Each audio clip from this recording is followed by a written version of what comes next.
Hello everyone अनि आउनुहोस् आजको नयाँ भिडियोमा म तपाईहरुलाई स्वागत गर्दछु र आजको भिडियोमा म स्टेप बाइ स्टेप यो धागोले बनाएको यो हार्ट शेपमा यो पम्पम बनाएर देखाउन गइरहेको छु र आउनुहोस् आजको भिडियो म सुरु गर्नेछु।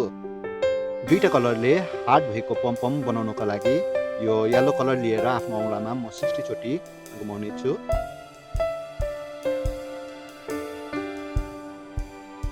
यो 60 चोटी वरिपरि घुमिसकेपछि औँलाबाट बाहिर निकाल्ने छु र यो बीच भागमा म यस प्रकारले बाँध्ने छु।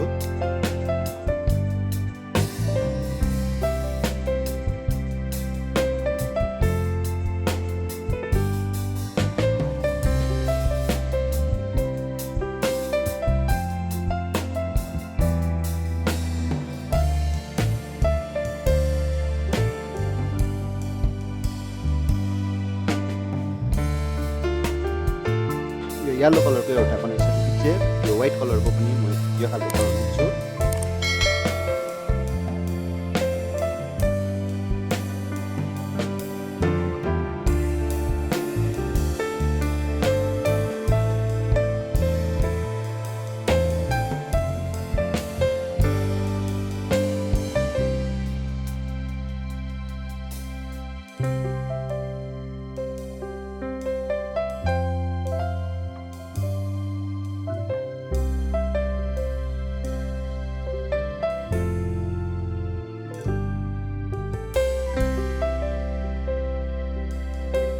यस प्रकारको यो दुईटा बनिसकेपछि फेरि पनि म यो येलो कलर लिएर 30 चोटी वरिपरि घुमाउने छु आफ्नो औँलामा।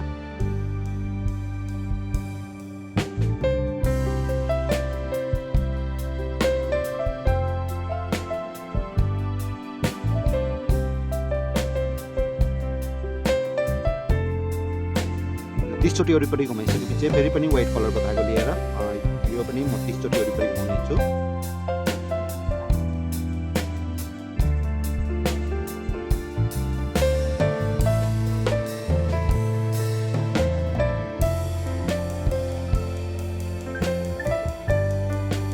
यो दुईटालाई औँलादेखि बाहिर निकालेर म दुईटाको यो बीचमा यस प्रकारले बाँध्छु।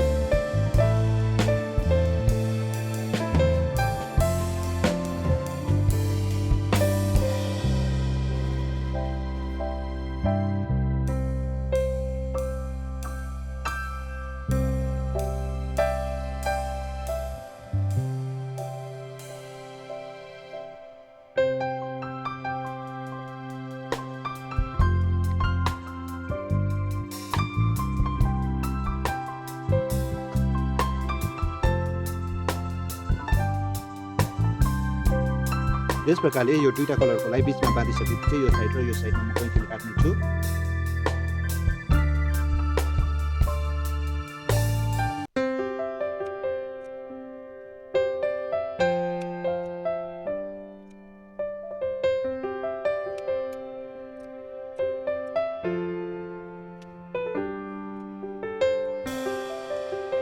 यस प्रकारले यो तल र माथि काटिसकेपछि यो दुईटालाई जोड्ने छु पहिला र यो दुईटालाई जोडिसकेपछि यो यहाँनिर यस प्रकारले जोड्ने छु।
चाहिँ यहाँ झुन्डाउने बनाउँछु म।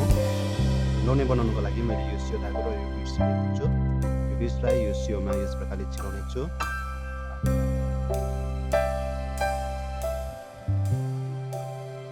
यस प्रकारले यो बिड्सलाई धागोमा छिराइसकेपछि म यहाँनिर बाँधिदिन्छु।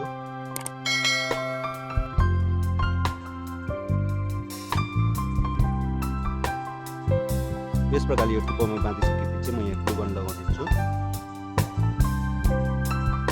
यो ग्लु गन लगाइसकेपछि यो टुप्पोमा यस प्रकारले टाल्नेछु। यसलाई यो धागोमा टालिसकेपछि फेरि पनि ग्लु गन लगाउनेछु। यो ग्लु गन लगाएर जुन यो मैले हार्ट बनाएको छु यो पम्पम म यहाँनिर टाल्नेछु।